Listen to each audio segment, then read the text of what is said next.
बिस्मिल्लाहिर्रहमानिर्रहीम से बहुत शुक्रिया, थैंक यू मेरे को ये मौका फराहम कीते ने। मेरे किते नो डाउट बहुत बड़ी अपॉर्चुनिटी है कि अज असा इत्थां जड़ा है बहुत सारे दोस्त अहबाब स्पैशली सारे मोअज़्ज़ज़ मेहमान जनाब बशीर नाज साहब जेड़े मुज़फ़्फ़रगढ़ तो तशरीफ़ घेन हैं, बहुत अच्छे सराइकी सिंगर, और सारे नाल जनाब खिदर अब्बास नाज साहब और इकबाल लिशारी साहब और बहुत ही सारे किते बड़े ऑनर दी गाल है, बड़ा सारे रिस्पैक्टफुल दोस्त जनाब एडी बलोच साहब वो तशरीफ़ फरमाएं। और असा हुने दे रेस्टोरेंट ते ही था अज ये सारे करेंदे पियों सी समसम रेस्टोरेंट ते असा बैठे हैं जिथा माशाल्लाह chicken biryani barbecue and fish point भी है, फ्रैश फ़िश, ग्रिल्ड फ़िश भी मिलती है इतना तो ब्रोस्ट भी मिलती है, तनूर वाली भी सारी इतना तो जड़ा है ना सी मिल सी। और ये चन्नीगोट रोड से चांदनी चौक के नाल ये एड्रैस है, तुसा इतना ज़रूर आओ सो एक दफ़ा तो टेस्ट करे सो। और चाय जड़ा है उनका भी फार्मूला जड़ा है वो बड़ा डिफरेंट है, बड़ा ज़बरदस्त है चाय। इंशाअल्लाह ताला तो बहुत एक दफ़ा ज़रूर विजिट करे सो। और अगर तो चाह पसंद आवे तो दोस्तों के नाल और ये दसेंदे पिंड सारे नाल चूँकि मौजूद हैं जनाब एडी साहब जेडे कि इतना चीफ एग्जैक्टिव हैं CEO, तो वो दसेंदे पिंड भी इतना जड़ा है वो फ्रैश फिश भी मिलती है तो ऊँट का गोश्त भी जड़ा इतना अवेलेबल है। और शादी ब्याह व दीगर तकरीबात की अगर तुसा आर्डर करने तो वो भी इतना तो आर्डर अरेंज कर रहे सन। तो हुण मैं जरा है माइक थोड़ा जा मैं हवाले करे सा जनाब इकबाल लिशारी साहब नाल वो अपने ख्यालात का इजहार करे सन सही। जनाब मोहतरम द ग्रेट सिंगर इकबाल लिशारी।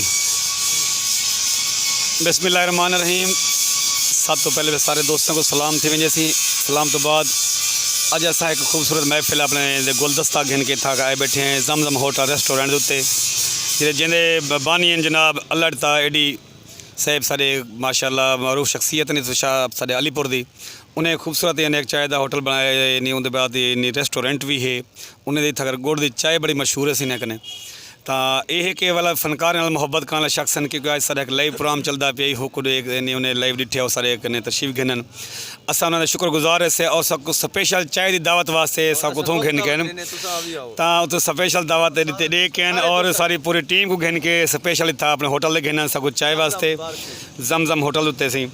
तो काफ़ी सारे दोस्त जितना भी तक आंदे माशाल्लाह इतना मुहब्बत प्यार वंड के वेंदन और खाना तो होंगे नसीबा नाल ही जितना लिखा होंगे तो बाकी इन्हें होटल तो बड़ी मुहब्बत प्यार मिलते तो उम्मीद करे सो सारे दोस्त जो सारे नाल पर फैन हैं सारे प्रस्तार हैं ज़रूर सारे होटल उत्ते सारे बिराद होटल से तशरीफ गिनो सो और होटल उत्ते विजिट करे सो। उम्मीद है तो कोई ना जी असा लफ्ज़ आदे बैठे हैं असा इन उत्ते उम्मीद है सारे इंतजामिया होटल की ज़रूर इन उत्ते ना पूरा उतर सी।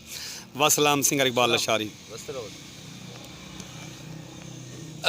मेरा दिल आदा पे कि बड़ा रजब का महीना बाबरकत महीना है तो मैं नात दे डू शेर से मैं जनाब एडी गुपांग बलोच साहब की इजाज़त नाल और जनाब जाफिर गुजर साहब और जहाँ से बोसन साहब बड़ा अच्छा एक ज़बरदस्त एक मौका बन गए तो क्यों ना साई महफिल को मज़ीद बाबरकत बढ़ा दूँ।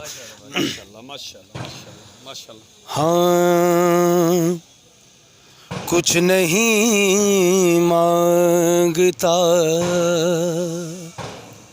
शाहों से ये शैदा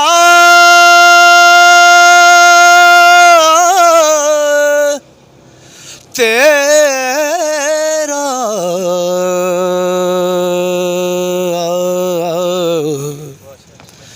इसकी दौलत है फ़कत इसकी दौलत है फ़कत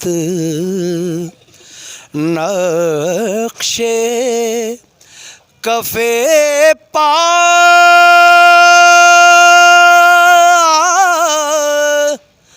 तेरा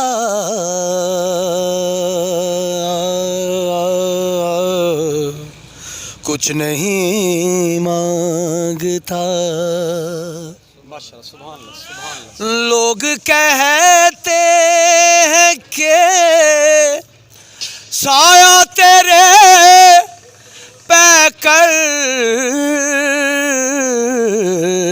का न था। हाजी साहब आ जाएं। लोग कहते हैं कि साया तेरे पैकर का न था।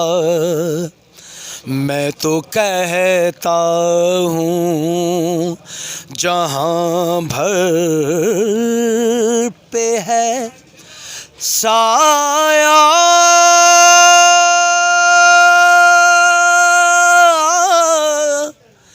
तेरा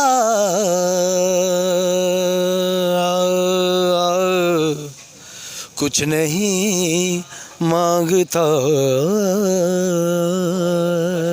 सारे